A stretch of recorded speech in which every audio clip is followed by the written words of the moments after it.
Oh, no. No. Oh, okay. Ask Michael Skip Simmons. Hey, I'm back here with Bryant Anderson and Pray the Cinema, the birth of the cinema industry in Cleveland, Ohio. And we talked about so much, we had to get the Canon XL1, baby. Right. It's kind of beat up and everything here. Wow. And I'm actually thinking about donating this to a museum here because it's interchangeable lens. I can't use the lens. You can't use the lens? No, I can't use it because what's the mount? It doesn't matter. It's a C mount, but it's 720 times 480. That's the highest. Yeah, see what I'm saying? This is the frame. Okay, right. These are frame sizes. The frame 720 times 480. Right. That was it, baby. That was the high definition that we were talking about. I know, and I can't use it, and it's a beautiful. And I got a Canon. No, you can't. I got another one. I got Rebel T3, which is not. Wait, it wasn't you. It was another filmmaker. I'm sorry, the other filmmakers. Another guy was shooting a movie on Dale Epps, and he had Canon. He had Canon Rebel T3. Okay. And I bought that one as an interchangeable lens, but even still, that is like 1080 and stuff. And right. So, right. The frame size. And to give you an example, like 4K is what? Yeah, 4,000. Yeah, the frame size of 4K is 4,000 times 2,000. Yeah, so right. Your iPhone, although this is the sexiest camera ever you will see, right. Your iPhone is better than that camera. Yeah. The iPhone it got more features on it too. It got more features on it, and here's the thing too. There's an app called Filmic Pro you got to get too. Yeah, that's what I got. I got Filmic Pro. You got Filmic Pro? Oh, cool. Yeah. That's what I'm shooting my short with on my cell phone. And you can edit with the iPhone too. Right. That's what I'm talking about. So see, you can here. You have to have. I'm gonna donate this because you know what? Because it broke. Like you have to the fire wire. You have to plug into the computer. Yes, I'm going way back here. You have to plug it into the. Oh god, this thing's like. And you use. Okay, tape. look at this. I did this in the tour part. And you got to use. Look, tape. I did that in the thing too. I think that I did. Oh, this thing going to the museum, man. I'm sorry. Right. I'm sorry. I was gonna keep it like a relic, just like the. But back in the day, though, that was the camera. I mean, this was $4,000. Yeah. Yeah. This was the camera, and my family made some sacrifices and said, hey, and we actually shot Out of Darkness. Out of Darkness in this. Right. Yeah. Right. And this is when we and this is like a lesson. I'm taking like lessons for filmmakers here too and stuff because people think about they can't make money for their movies and stuff. We got sponsors for it, and we wrote them into the show, and they didn't interfere with the show, and they got locations and sponsors. Lucy Sweet Surrender, Velvet Dog, and stuff, and that's funny stuff with Velvet Dog. I'll tell you about that. But anyway, like I said, we got like the sponsors and stuff, and so filmmakers, you got to have the sponsors for your thing. Restaurants are great, even though the COVID hit them. Okay. And then food. There's not one movie or show that can't use food and stuff. Right, right. You write them into it stuff, and you got to get that. So let's jump to this. How do you fund these movies you do? Well, right now. Let's get some titles to your movies too, because I talk about my stuff. You always got to remember, you're the brand Bryant Anderson, but mention some of the titles of your movies so people can look them up. Like this Day of Racism. Okay. Yeah. Well, you could go on my Film Freeway and see A Day of Racism. Yeah. Go Film Freeway. Bryant Anderson. You can see A Day of Racism.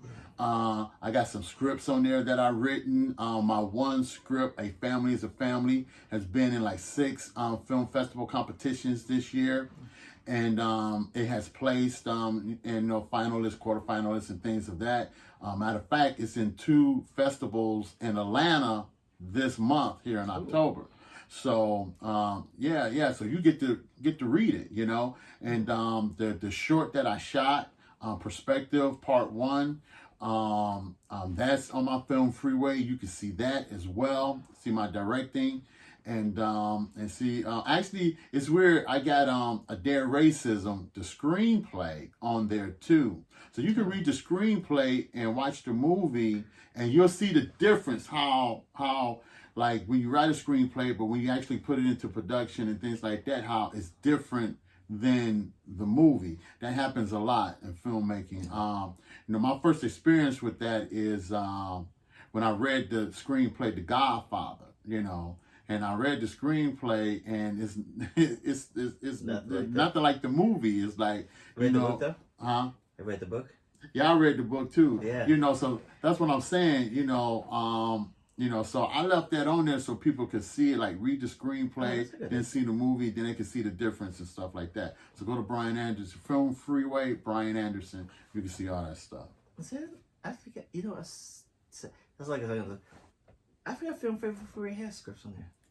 I forgot you could put scripts on your Film Freeway thing too and stuff.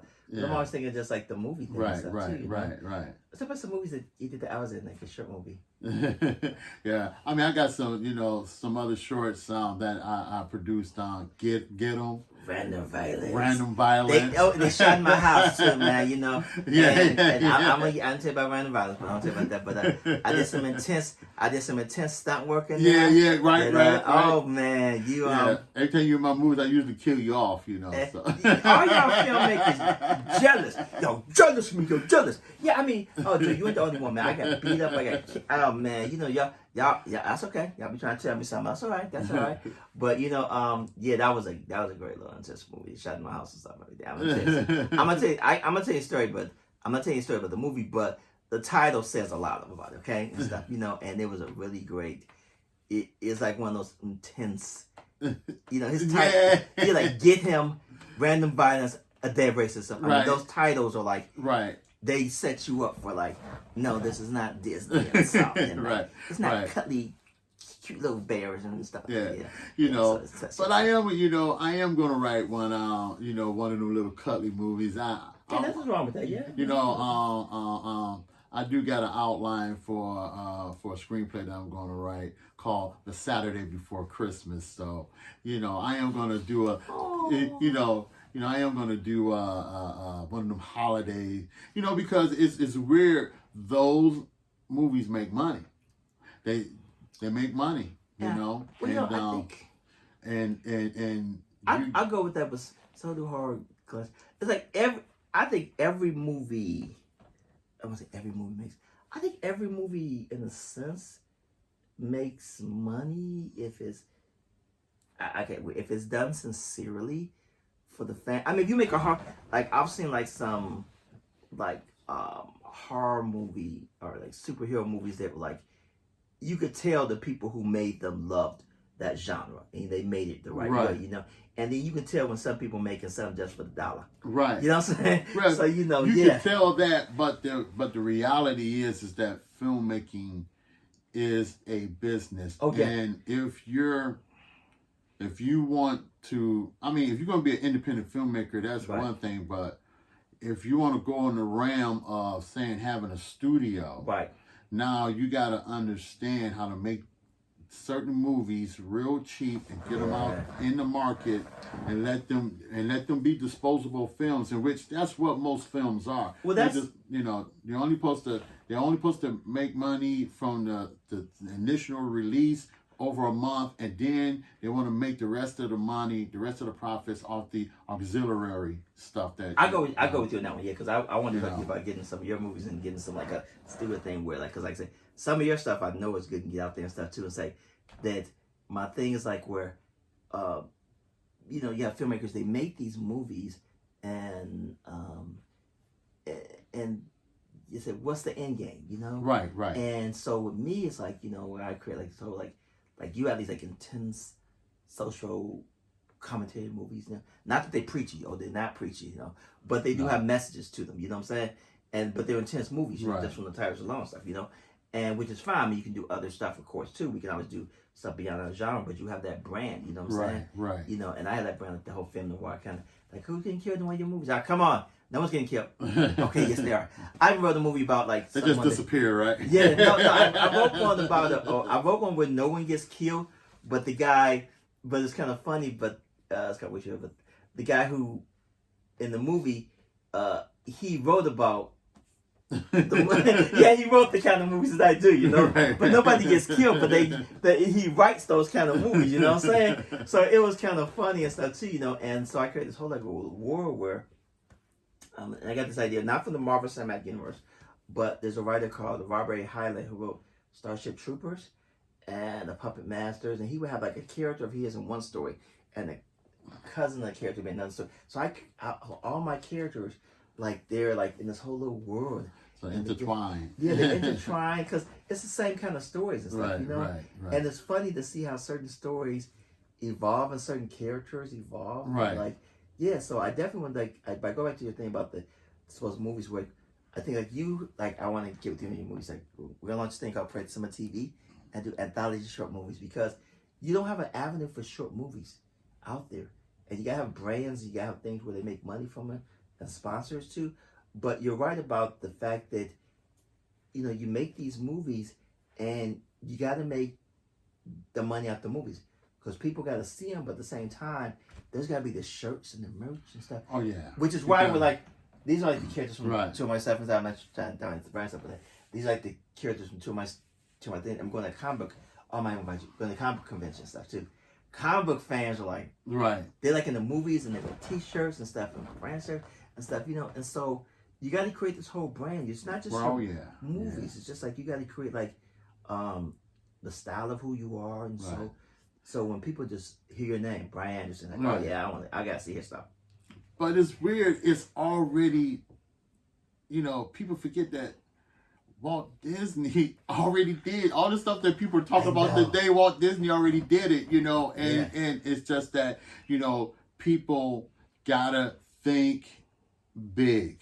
You gotta think big. You gotta think that the movie is just one piece of a whole industry that you're trying to create, you know. And I think you know, a lot of times filmmakers are really stuck on just making a film and don't understand the entrepreneurial aspects that's going to go beyond that. Well, there's a great thing. I'm like doing the pitch thing and the business stuff and there's a great thing I think about the Disney brand model, right?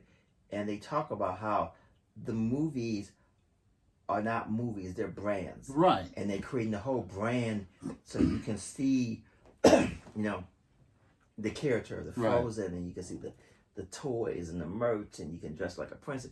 And there's a whole thing. And that's right. You know, you got filmmakers now, it's like, I just want someone to see my movie. It's like, okay, great. And that's why I was getting my, got a haircut, yay. Mm-hmm. Although we had to head with that.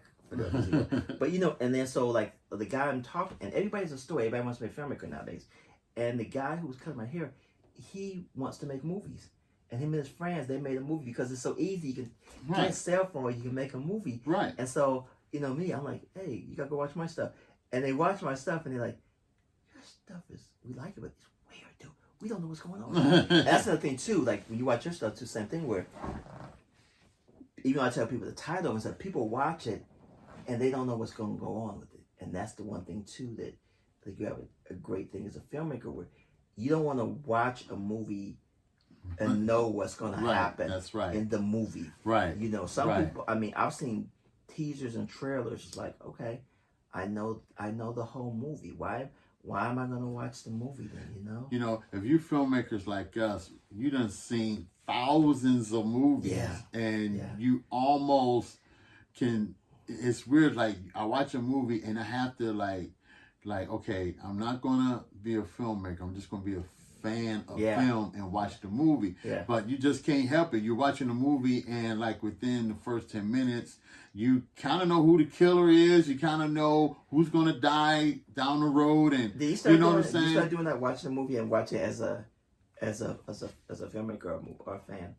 I watch, I try to watch it as a fan, but I end up, the filmmaker in me end up coming out at some point, either something good or something bad, or you know, like even if I'm at home and I'm just going to watch a movie to relax at home, you know, it's like I watch a movie, you know, if I see something out of place, all of a sudden I'm grabbing a remote and stopping the movie and going back, like, okay, why, you know, continuity was not working that day. That's sure. Right. You know, and it's like they, you know, like this is Hollywood here. They just spent millions of dollars to make this movie, and something like this passed through.